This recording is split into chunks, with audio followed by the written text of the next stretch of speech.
Mujeres que corren con los lobos. Capítulo 4. El compañero, la unión con el otro. El himno del hombre salvaje, Manahue. Si las mujeres quieren que los hombres las conozcan de verdad, tienen que enseñarles un poco de sabiduría profunda.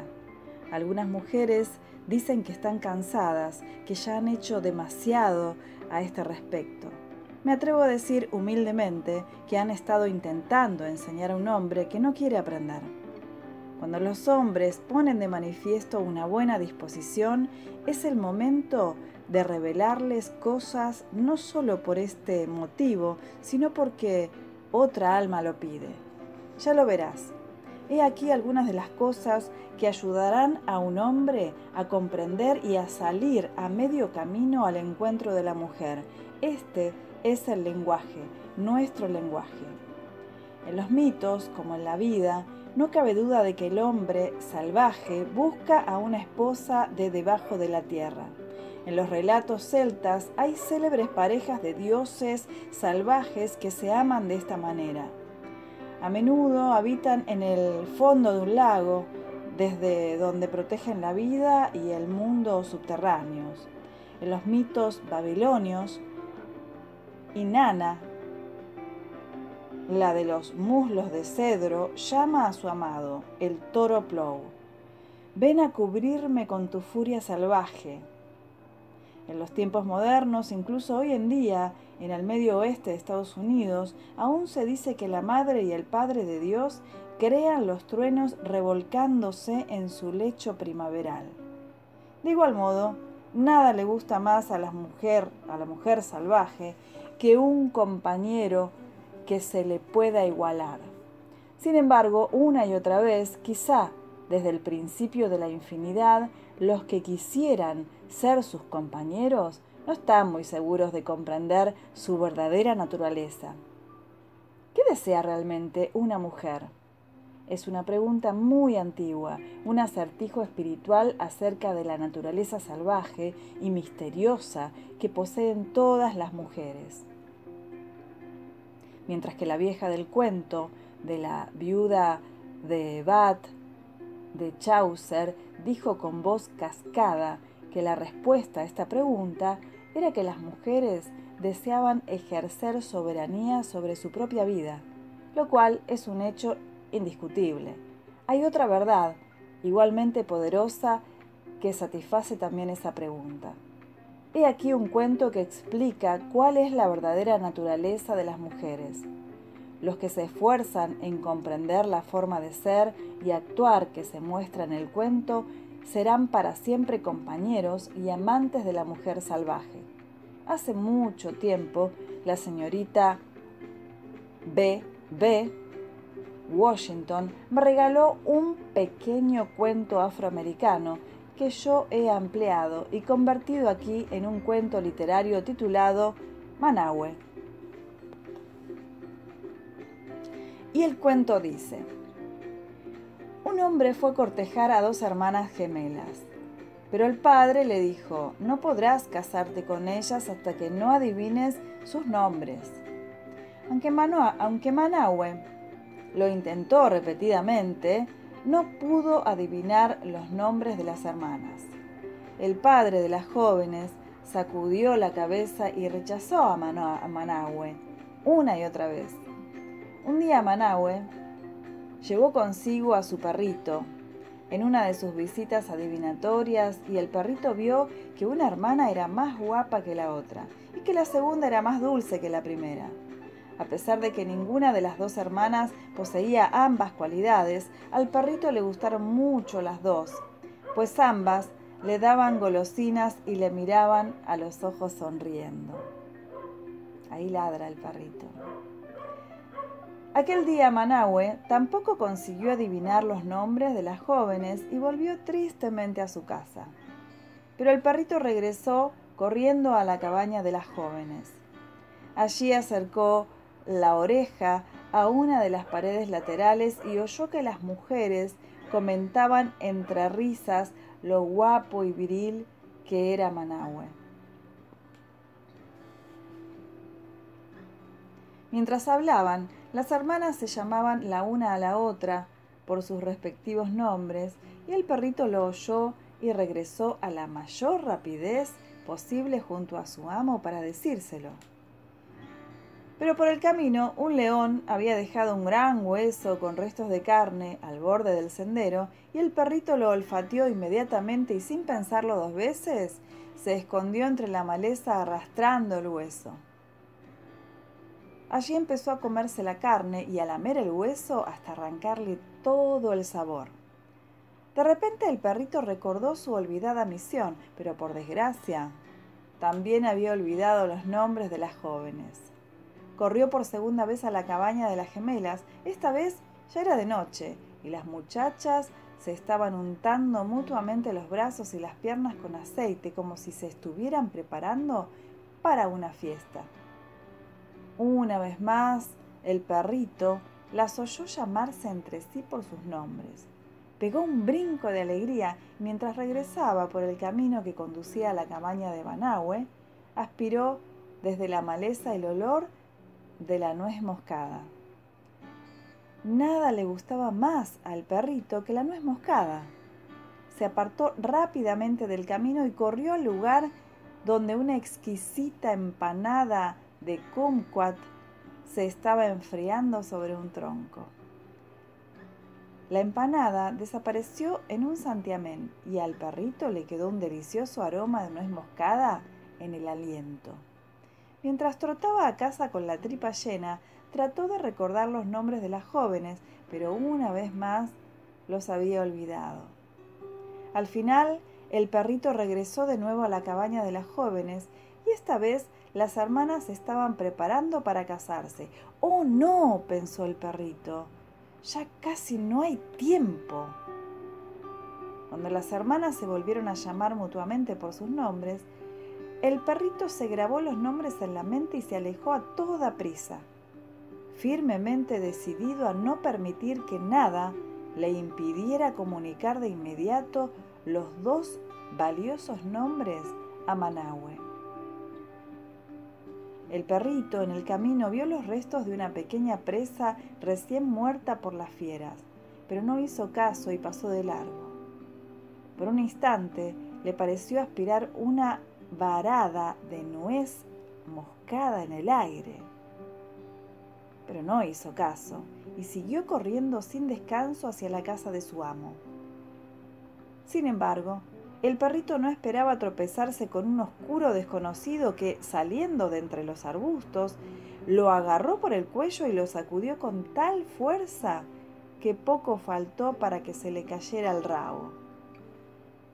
Y eso fue lo que ocurrió mientras el desconocido le gritaba: «¡Dime los nombres! ¡Dime los nombres de las chicas para que yo pueda conseguirlas!». El perrito temió desmayarse a causa del puño que le apretaba el cuello, pero luchó con todas sus fuerzas. Gruñó, arañó, golpeó con las patas y al final mordió al gigante entre los dedos. Sus dientes picaban tanto como las avispas. El desconocido rugió como un carabao, pero el perrito no soltó la presa. El desconocido corrió hacia los arbustos con el perrito colgando de la mano. «Suéltame, suéltame, perrito, y yo te soltaré a ti», le suplicó el desconocido. El perrito le gruñó entre dientes: «No vuelvas por aquí o jamás volverás a ver la mañana». El forastero huyó hacia los arbustos, gimiendo y sujetándose la mano mientras corría. Y el perrito bajó medio rengueando y medio corriendo por el camino que conducía a la casa de Manahue. Aunque tenía el pelaje ensangrentado y le dolían mucho las mandíbulas, conservaba claramente en la memoria los nombres de las jóvenes, por lo que se acercó cojeando a Manahue con una radiante expresión de felicidad en el rostro. Manahue lavó suavemente las heridas del perrito y éste le contó toda la historia de lo ocurrido y le reveló los nombres de las jóvenes. Manahue regresó corriendo a la aldea de las jóvenes, llevando sentado sobre sus hombros al perrito cuyas orejas volaban al viento como dos colas de caballos. Cuando Manahue se presentó ante el padre de las muchachas y le dijo sus nombres, las gemelas lo recibieron completamente vestidas para emprender el viaje con él. Le habían estado esperando desde el principio. De esta manera Manahue consiguió las doncellas más hermosas de las tierras del río. Y los cuatro, las hermanas Manahue y el perrito, vivieron felices juntos muchos años. Cric, crac, crado. Este cuento se ha acabado. Cric, crac, cron. Este cuento se acabó. La doble naturaleza de las mujeres. En los cuentos populares, al igual que en los sueños, podemos comprender los contenidos de manera subjetiva, en cuyo caso todos los símbolos representan aspectos de la psique de una sola persona. Pero también podemos comprender los cuentos de manera objetiva, puesto que se refieren a situaciones y relaciones del mundo exterior. Aquí comentaremos el cuento de Manahue más bien desde el punto de vista de las relaciones entre una mujer y su compañero, teniendo en cuenta que muchas veces lo de afuera es igual que lo de adentro. Este cuento revela un antiquísimo secreto con respecto a las mujeres y es el siguiente. Para ganarse el corazón salvaje de una mujer, el compañero tiene que comprender al máximo la doble naturaleza de ésta. Aunque se entienda etimológicamente a las dos mujeres del cuento como unas futuras esposas de una cultura polígama, desde una perspectiva arquetípica, el cuento nos habla también del misterio de las dos poderosas fuerzas femeninas que anidan en el interior de cada mujer. El cuento de Manahue contiene todos los hechos esenciales necesarios para poder acercarse a la mujer salvaje. Manahue, a través de su fiel perro, adivina los dos nombres, las dos naturalezas de lo femenino. No puede vencer si no resuelve el misterio. Y para ello tiene que echar mano de su propio yo instintivo, simbolizado en la figura del perro. Cualquiera que se acerque a una mujer se encuentra de hecho en presencia de dos mujeres, un ser exterior y una criatura interior, una que vive en el mundo de arriba y otra que vive en otro mundo no tan fácilmente visible. El ser exterior vive a la luz del día y es fácilmente observable. Suele ser pragmático, aculturado y muy humano. En cambio, la criatura interior suele emerger a la superficie desde muy lejos. A menudo aparece y desaparece rápidamente, pero siempre deja a su espalda una sensación de algo sorprendente, original y sabio. La comprensión de esta doble naturaleza de las mujeres hace que a veces los hombres, e incluso las propias mujeres, cierren los ojos y pidan ayuda al cielo. La paradoja de la doble naturaleza de las mujeres consiste en que cuando una de ellas se muestra sentimentalmente más fría, la otra es más ardiente. Cuando una mantiene unas relaciones más intensas y enriquecedoras, la otra puede mostrarse ligeramente glacial. A menudo una de ellas es más feliz y elástica, mientras que la otra anhela no sé qué. Una puede estar contenta y la otra puede experimentar una agridulce nostalgia. Estas dos mujeres en una son unos elementos separados pero unidos que se combinan en la psique de mil maneras distintas.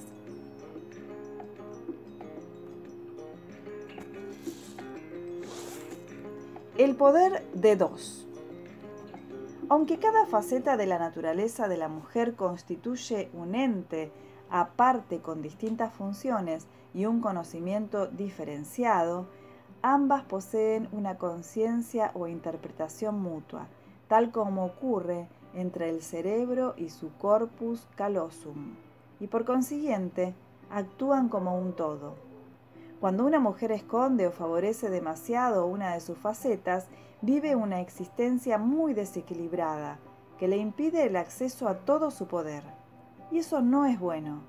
Hay que desarrollar ambas facetas. Hay mucho que aprender acerca de la fuerza de dos, cuando examinamos el símbolo de las gemelas. En todo el mundo, y desde la más remota antigüedad, se ha creído que los gemelos están dotados de poderes sobrenaturales. En algunas culturas existe toda una disciplina dedicada al equilibrio de la naturaleza de los gemelos, considerados dos seres que comparten una sola alma. E incluso, después de su muerte, a los gemelos se les da de comer, se les habla y se les ofrecen obsequios y sacrificios. En varias comunidades africanas y caribeñas se dice que el símbolo de las hermanas gemelas tiene juju, la mística energía del alma. Por consiguiente, hay que cuidar esmeradamente de las gemelas para evitar que un mal destino se abata sobre toda la comunidad. Una norma del culto vudú de Haití exige que a los gemelos se les dé de comer exactamente las mismas raciones de alimento para evitar que surjan celos entre ambos, pero sobre todo para evitar que uno de ellos languidezca, pues si muere uno, también morirá el otro, y entonces se perderá la especial espiritualidad que ambos aportan a la comunidad.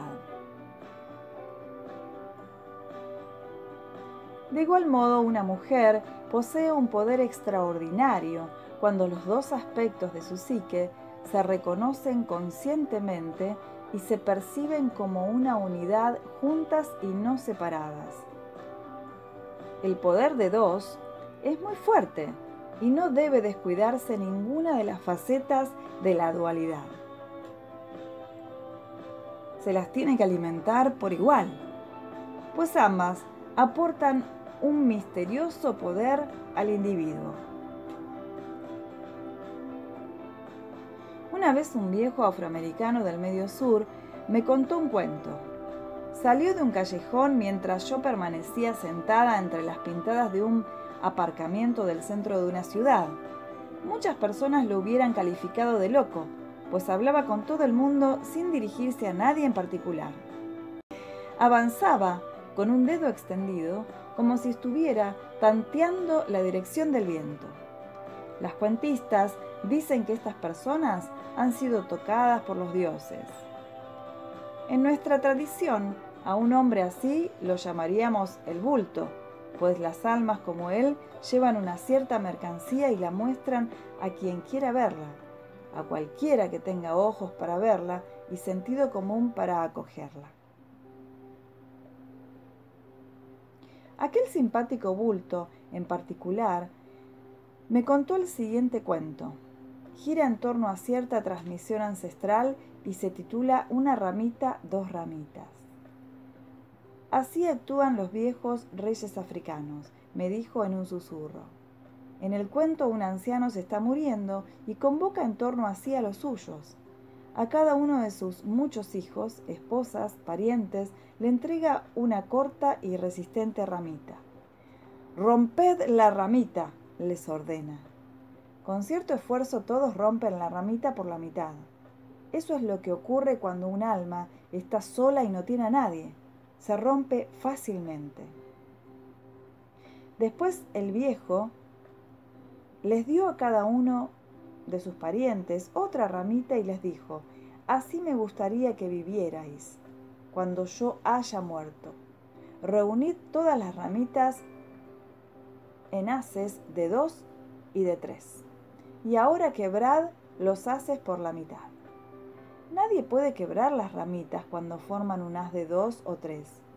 El viejo me miró sonriendo. «Somos fuertes», cuando estamos con otra alma. Cuando estamos unidos a los demás, no nos pueden romper. De igual manera, cuando las dos facetas de la doble naturaleza se mantienen juntas en la conciencia, ejercen un enorme poder y no se pueden quebrar. Es la característica de la dualidad psíquica, de los dos aspectos gemelos de la personalidad de una mujer. Por su cuenta, el yo más civilizado se encuentra a gusto, pero un poco solitario. Por su cuenta, el yo salvaje también se encuentra a gusto, pero ansía relacionarse con el otro. La pérdida de los poderes psicológicos, emocionales y espirituales de las mujeres se debe a la separación de estas dos naturalezas, a la simulación de que uno u otro de ellos ya no existe. Este cuento se puede interpretar como referido a la dualidad masculina y a la femenina. Manaue posee también una doble naturaleza, una naturaleza humana y una naturaleza instintiva, simbolizada por el perro. Su naturaleza humana, amable y afectuosa, no es suficiente para superar la prueba. Es su perro, símbolo de la naturaleza instintiva, el que tiene la capacidad de acercarse subrepticiamente a las mujeres y, gracias a la agudeza de su oído, averiguar sus nombres. Es el perro el que aprende a desechar las seducciones superficiales y a conservar los conocimientos más importantes.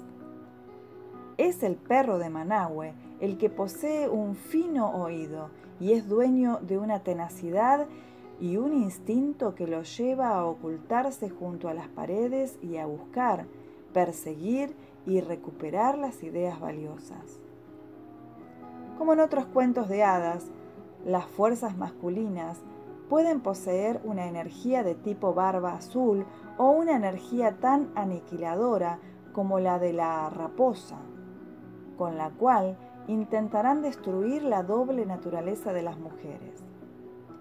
Esta clase de pretendiente no puede tolerar la dualidad y busca la perfección, la única verdad, la única sustancia femenina encarnada en una sola mujer perfecta. ¡Ay! Si tú conoces a esta clase de personas, echa a correr en dirección contraria a la mayor velocidad que puedas. Es mejor tener un amante que sea como Manaue, tanto por dentro como por fuera. Es un pretendiente mucho más satisfactorio, pues está profundamente entregado a la idea del dos, y el poder de dos actúa como una entidad integral. Por consiguiente, Manaue desea tocar esta extremadamente ubicua pero misteriosa combinación de vida espiritual de la mujer y posee una soberanía propia, puesto que él es también un hombre salvaje y natural. Percibe el eco de la mujer salvaje y se siente atraído por ella. Entre esta tribu acumulativa de figuras masculinas de la psique femenina, que los junguianos denominan animus, existe también una actitud de tipo Manaue, que descubre y aprecia la dualidad femenina, la considera valiosa y digna de ser cortejada y deseada y no ya diabólica, fea y despreciable.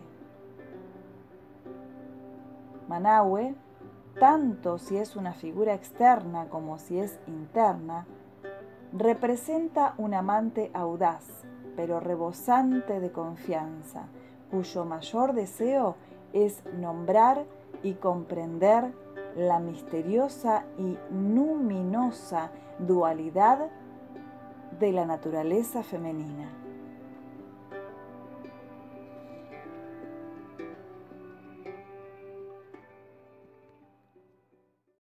El poder del nombre. Dar nombre a una fuerza, una criatura, una persona o una cosa tiene varias connotaciones. En las culturas en las que los nombres se eligen cuidadosamente por sus significados mágicos o propicios, conocer el verdadero nombre de una persona significa conocer el camino vital y las cualidades espirituales de dicha persona. Y la razón de que el verdadero nombre se mantenga a menudo en secreto es la necesidad de proteger a su propietario para que pueda adquirir poder sobre dicho nombre y nadie lo pueda vilipendiar o pueda apartar la atención de él, y para que su poder espiritual pueda desarrollarse en toda su plenitud.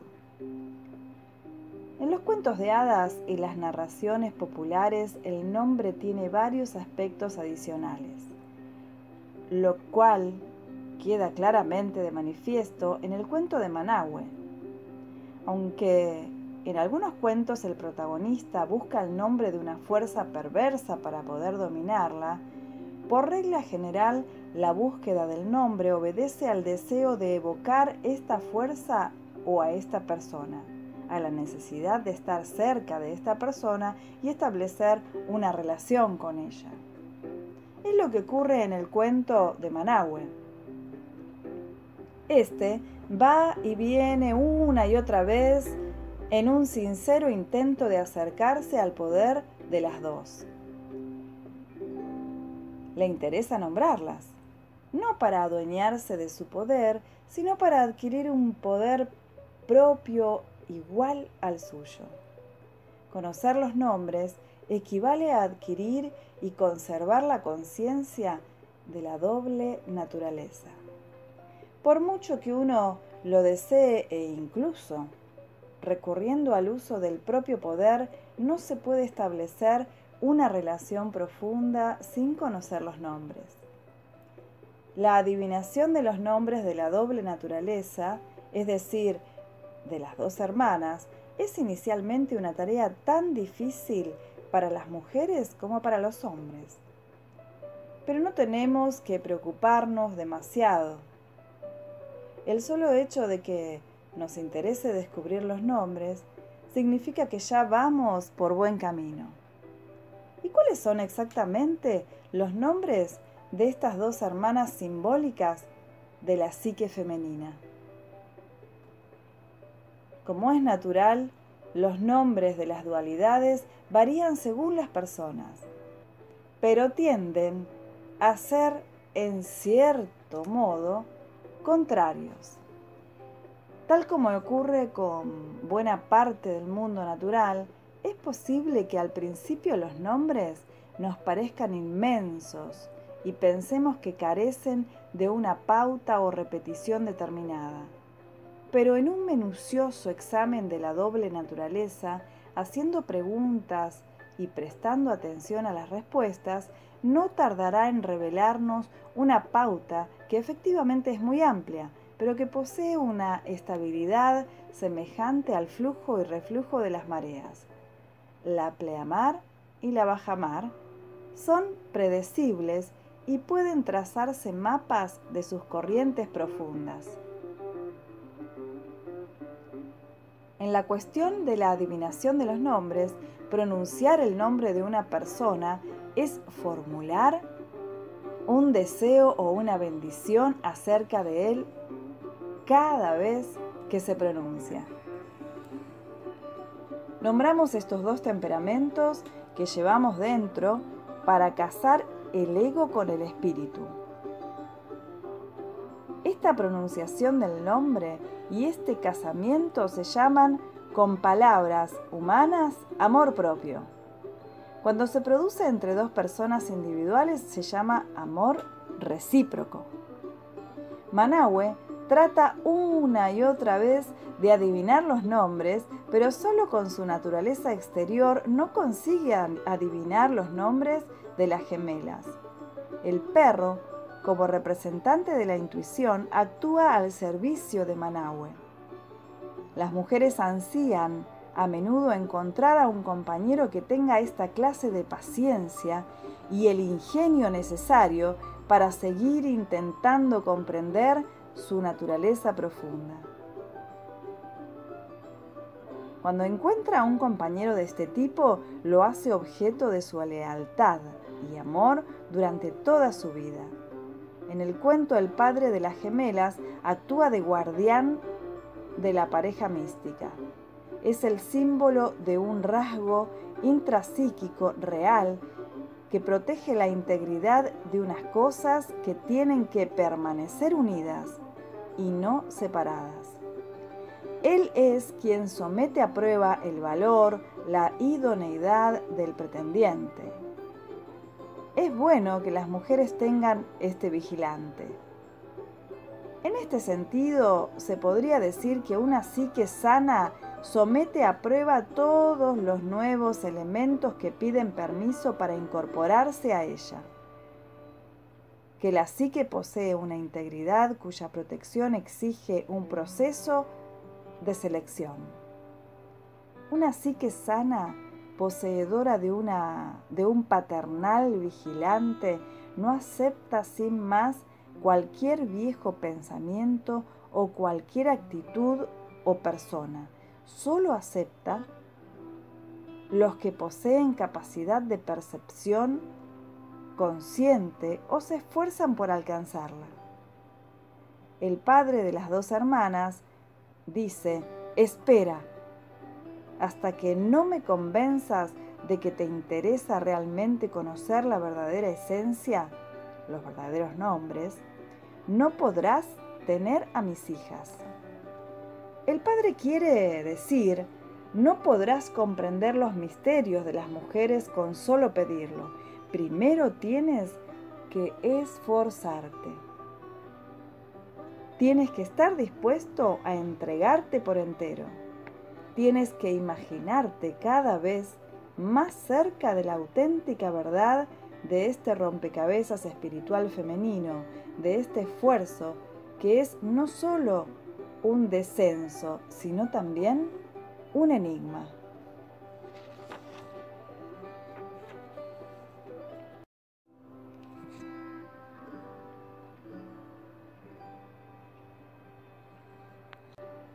La tenaz naturaleza canina.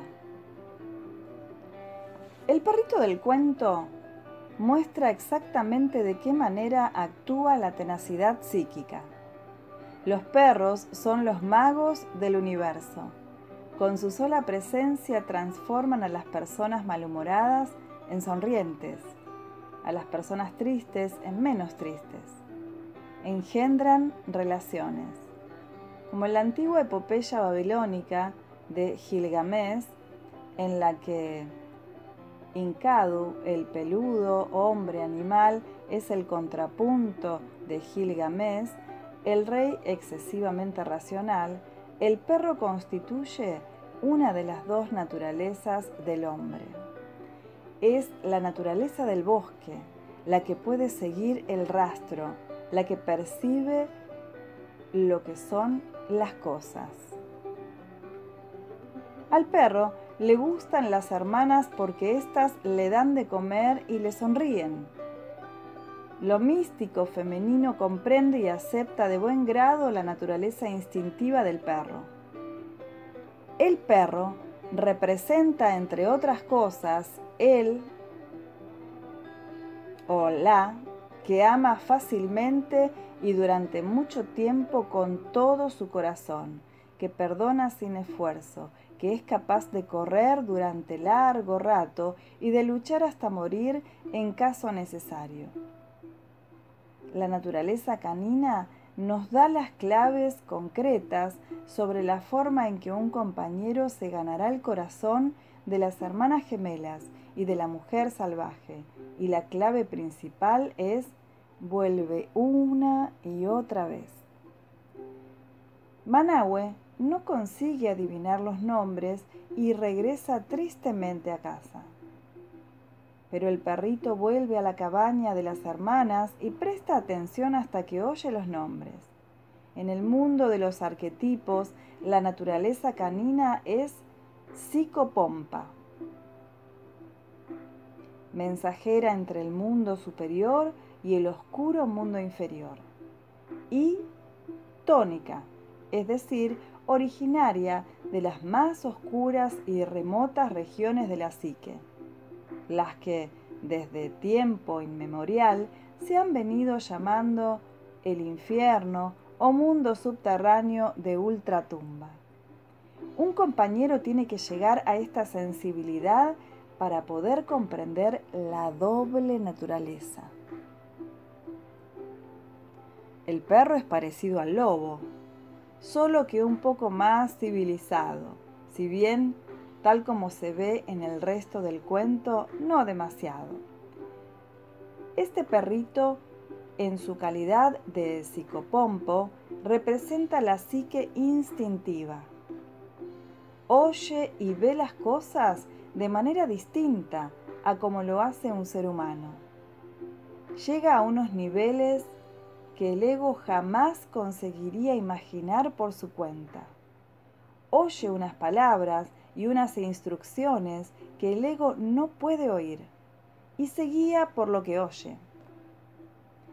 Una vez, en un museo de la ciencia de San Francisco, entré en una sala llena de micrófonos y altavoces que simulaban el oído de un perro. Cuando una palmera se agitaba al viento, sonaba como un terremoto.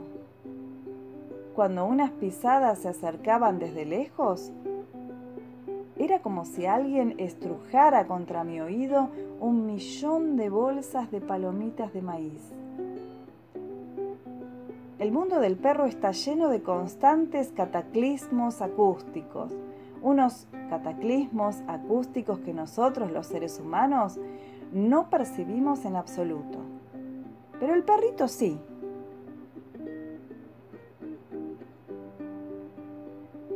El canino oye más allá del alcance del oído humano. Este aspecto medial de la psique instintiva, de características semejantes a las de los médiums, percibe la profunda función, la profunda música y los profundos misterios de la psique femenina. Esta es la naturaleza que puede conocer la naturaleza salvaje de las mujeres.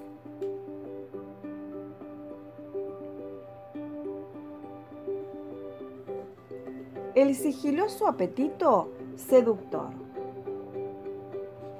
No es casual que los hombres y las mujeres se esfuercen en buscar las facetas más profundas de sus naturalezas y, sin embargo, se distraigan de este propósito por toda una serie de razones, generalmente por placeres de distintas clases.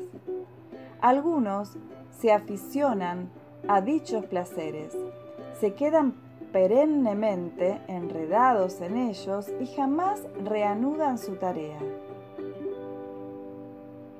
Al principio el perrito también se distrae a causa de sus apetitos. Muchas veces los apetitos son unos encantadores forajidos que se dedican a robar el tiempo y la libido. Nuestro tiempo y nuestra libido. Jung señaló que se tenía que controlar en cierto modo el apetito humano. De lo contrario, y tal como ya hemos visto, la persona se detiene ante cada hueso que ve por el camino y ante cada empanada que ve sobre un tronco. Es posible que, como el perro, los compañeros que buscan el nombre de la doble naturaleza pierdan su determinación en presencia de cualquier tentación que encuentren por el camino. Tal cosa puede ocurrir si se trata de criaturas salvajes o famélicas. En tal caso, es posible que también se olviden de lo que tienen entre manos. Puede que sean tentados, atacados por algo de su propio inconsciente que desea ejercer su dominio sobre las mujeres, con el fin de explotarlas o de atraerlas para la satisfacción de su propio placer o para llenar su vacío de cazador. Durante el camino de regreso a la casa de su amo, el perro se distrae a causa de un sabroso hueso, lo cual lo lleva a olvidar los nombres de las muchachas. Este episodio representa algo que suele ocurrir en la función psíquica profunda. Las distracciones del apetito obstaculizan el proceso primario. No pasa un mes sin que alguna paciente me diga: bueno, me distraje porque tenía mucho trabajo o porque experimenté una fuerte excitación sexual y tardé 7 días en calmar esa fiebre. O porque pensé que esta semana era el momento adecuado para podar las 500 plantas de mi casa. O porque emprendí 7 nuevas aventuras creativas, me lo pasé muy bien y después llegué a la conclusión de que ninguna de ellas era demasiado prometedora y decidí dejarlo todo. Por consiguiente, el hueso en el camino es algo a lo que nadie es inmune. Su delicioso hedor es una tentación irresistible para un perro. En el peor de los casos, probablemente se trata de una afición que ya nos ha salido muy cara en varias ocasiones. Sin embargo, aunque hayamos fracasado una y otra vez, tenemos que volver a intentarlo hasta que podamos pasar de largo y seguir adelante con nuestra tarea principal. El momento culminante de nuestra actuación profunda es similar a la excitación sexual en el sentido de que empieza de cero, acelera alcanzando distintos niveles y llega a una fase intensa y sostenida. Si la aceleración se interrumpe bruscamente por culpa de un ruido intenso o inesperado, por ejemplo, hay que empezar de nuevo por el principio. Cuando se trabaja con el estrato arquetípico de la psique, se produce una tensión de excitación parecida. Si se interrumpe la tensión, hay que empezar prácticamente de cero. Por consiguiente, en el camino hay muchos huesos jugosos, agradables, interesantes y tremendamente excitantes. Pero todos ellos nos arrastran en cierto modo hacia una especie de amnesia que nos hace olvidar no solo en qué fase de nuestra tarea nos encontramos, sino también cuál es nuestra tarea. El Corán nos advierte sabiamente de que se nos pedirá cuentas de todos los placeres permitidos de la vida de los que no quisimos gozar cuando estábamos en la tierra. Sin embargo, un exceso e incluso una pequeña cantidad de una cosa buena en el momento inadecuado puede provocarnos una considerable pérdida del nivel de conciencia, en cuyo caso, en lugar de experimentar una repentina oleada de sabiduría, andamos por ahí como un profesor distraído que murmura por lo bajo: ¿dónde estaba yo ahora? Tardamos semanas y a veces meses en recuperarnos de estas distracciones. En el cuento, el perro regresa corriendo a la cabaña de las gemelas, oye de nuevo sus nombres y una vez más se aleja a toda prisa. El canino sigue el instintivo impulso de intentarlo una y otra vez. Pero, ¡ay!, una empanada de kumquat lo distrae y vuelve a olvidar los nombres. Otro aspecto del apetito ha asaltado a la criatura y la ha apartado una vez más de su tarea. Su vientre ha quedado satisfecho, pero no así la tarea de su alma. Estamos empezando a comprender que el proceso de conservar la conciencia y más concretamente de no ceder a los apetitos que nos distraen mientras tratamos de encontrar una conexión psíquica, es un proceso muy largo, al que resulta muy difícil mantenerse agarrado. Vemos que el sagaz perrito lo intenta con todas sus fuerzas. Sin embargo, cuesta mucho salir del profundo inconsciente arquetípico para regresar a la mente consciente. Cuesta mucho bajar a los nombres y cuesta mucho subir de nuevo a la superficie. Cuesta mucho conservar el conocimiento consciente cuando se tropieza con trampas por el camino. La empanada de kumquat y el hueso representan seducciones que nos distraen y que a su manera son deliciosas. En otras palabras, hay en la psique de todo el mundo unos elementos tortuosos, falsos y exquisitos. Estos elementos son contrarios a la conciencia. Se conservan los sanos, manteniendo las cosas oscuras y atrayentes. A veces nos cuesta recordar que estamos luchando por alcanzar la belleza de la luz. En este cuento el perro es el portador de la luz y trata de establecer una conexión consciente con la mística naturaleza gemela. Hay algo que periódicamente intenta evitarlo, algo que es invisible, pero que con toda certeza es el responsable de la colocación de los huesos y de las empanadas. No cabe duda de que se trata del oscuro forastero, otra versión del depredador natural de la psique que se opone a la conciencia. Debido a la presencia de este adversario natural en la psique de todas las personas, hasta la psique más sana puede perder su lugar. El hecho de recordar la verdadera tarea que tenemos entre manos y de recordarla una y otra vez, prácticamente al modo de los mantras, nos conducirá de nuevo a la conciencia.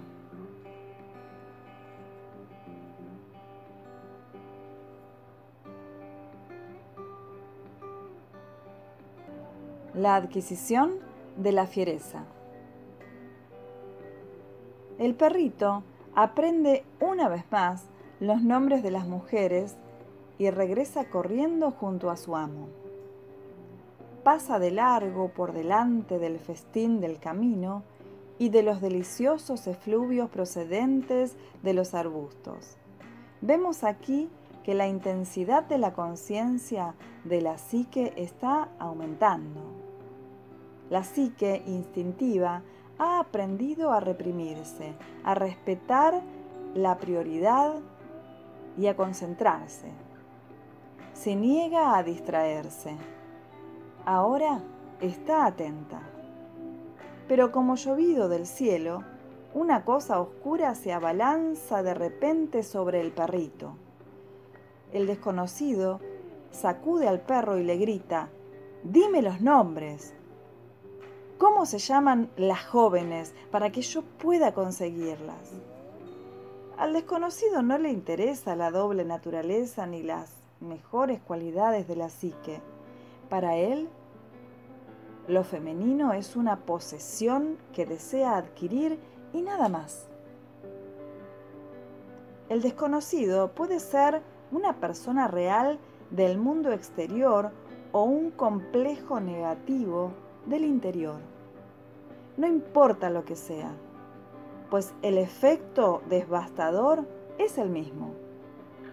Esta vez el perro libra una batalla desenfrenada. Tanto si el sujeto es varón como si es mujer, eso es lo que ocurre en la vida exterior cuando un incidente, un error verbal o alguna cosa extraña se abalanza sobre nosotros y trata de hacernos olvidar quiénes somos. Siempre hay algo en la psique que trata de robarnos los nombres. En el mundo exterior también hay muchos ladrones de nombres.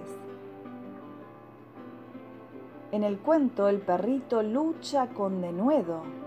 A veces solo aprendemos a aferrarnos a nuestro más profundo conocimiento porque un desconocido se nos echa encima.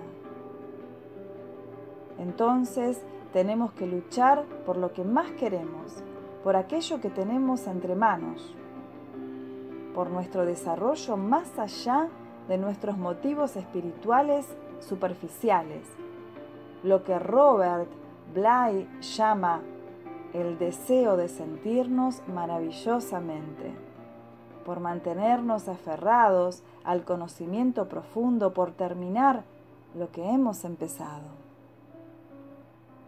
El perrito lucha por conservar los nombres y de esa manera vence las repetidas caídas en el inconsciente. Una vez terminada la batalla, comprobamos con asombro que el perro no ha perdido los nombres, pues la pelea era por eso, por el conocimiento de lo femenino salvaje.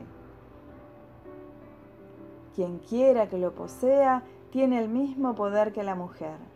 El perro ha luchado para entregarle este poder al hombre digno de él, Manahue. Ha luchado para impedir que el poder fuera a parar a un aspecto de la antigua naturaleza humana que lo utilizaría mal.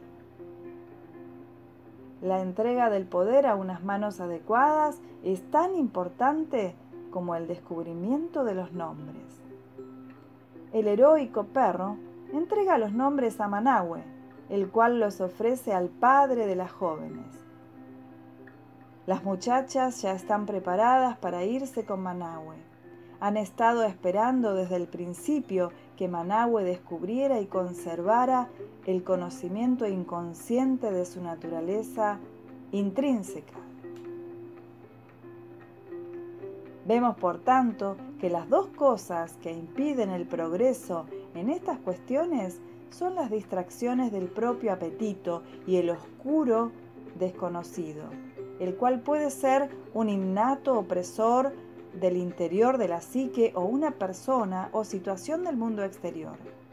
En cualquier caso, el viajero sabe instintivamente cómo derrotar a estos saqueadores y merodeadores. Hay que conservar los nombres. Los nombres lo son todo.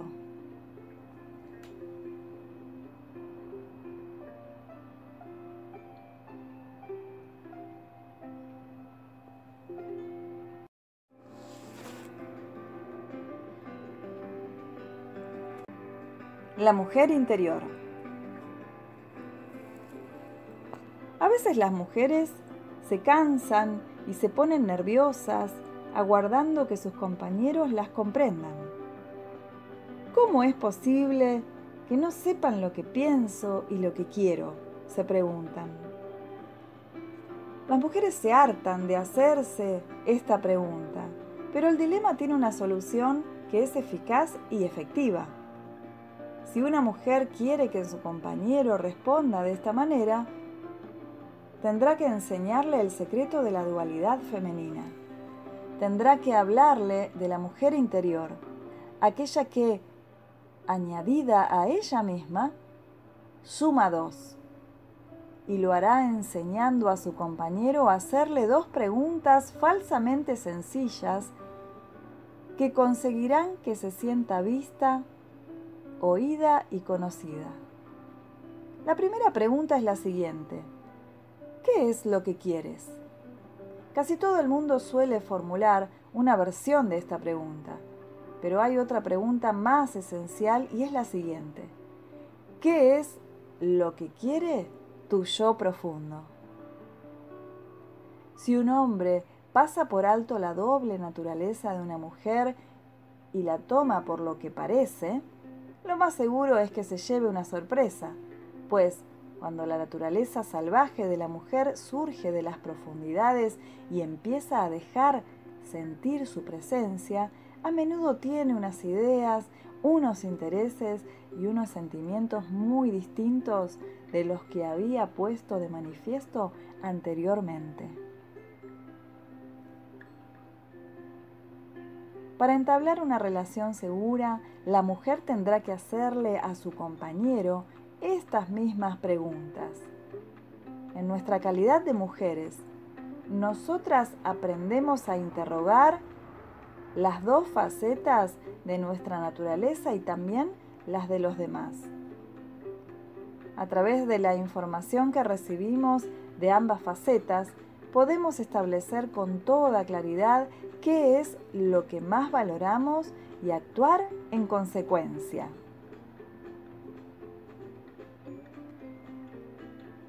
Cuando una mujer consulta su doble naturaleza, busca, examina y toma muestras de un material que está más allá de la conciencia y que por consiguiente resulta muchas veces sorprendente por su contenido y su elaboración, es, a menudo, extremadamente valioso. Para amar a una mujer, el hombre tiene que amar también su naturaleza indómita. Si la mujer acepta a un compañero que no sabe o no puede amar su otra faceta, tendrá la sensación de que la han desmontado y cojeará como si estuviera averiada. Por consiguiente, los hombres, al igual que las mujeres, tienen que averiguar también el nombre de su doble naturaleza. El amante más estimado, el pariente y el amigo más apreciado, el hombre salvaje más estimable, es el que desea aprender. Aquellos que no disfrutan con el aprendizaje, los que no se sienten atraídos por las nuevas ideas y experiencias, no pueden desarrollarse más allá del poste del camino junto al cual están descansando en este momento. Si existe una fuerza que alimenta la raíz del dolor, esta es la negativa a aprender más allá del momento presente. Sabemos que la criatura del hombre salvaje está buscando su propia mujer terrenal. Tanto si uno tiene miedo como si no, el hecho de dejarse conmover por el alma salvaje de otra persona constituye un profundo acto de amor.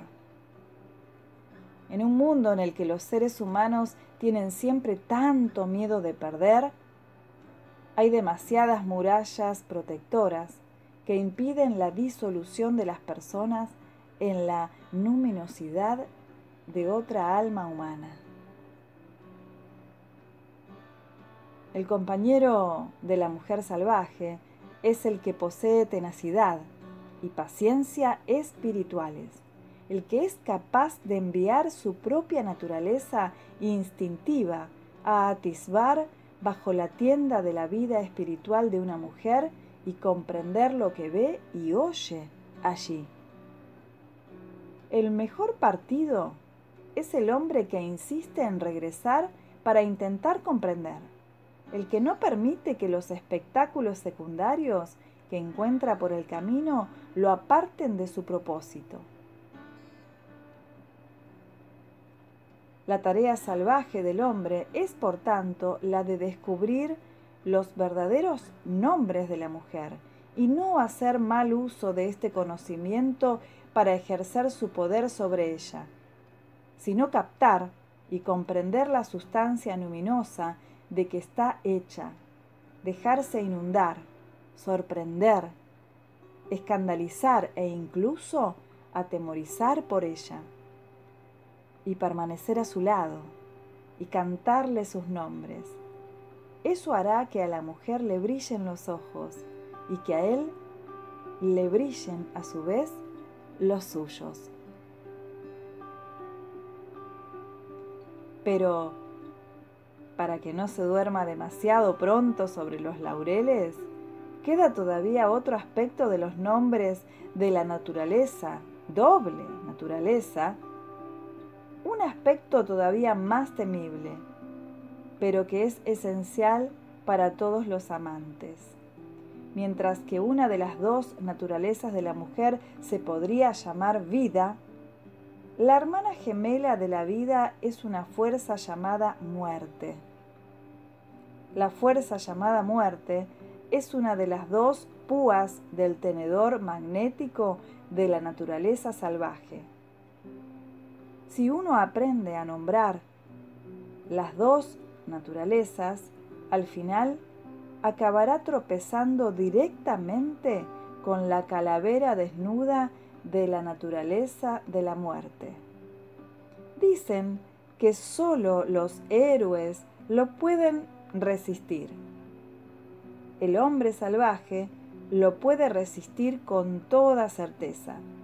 Y no cabe duda de que la mujer salvaje también. De hecho, ambos se ven totalmente transformados por ella.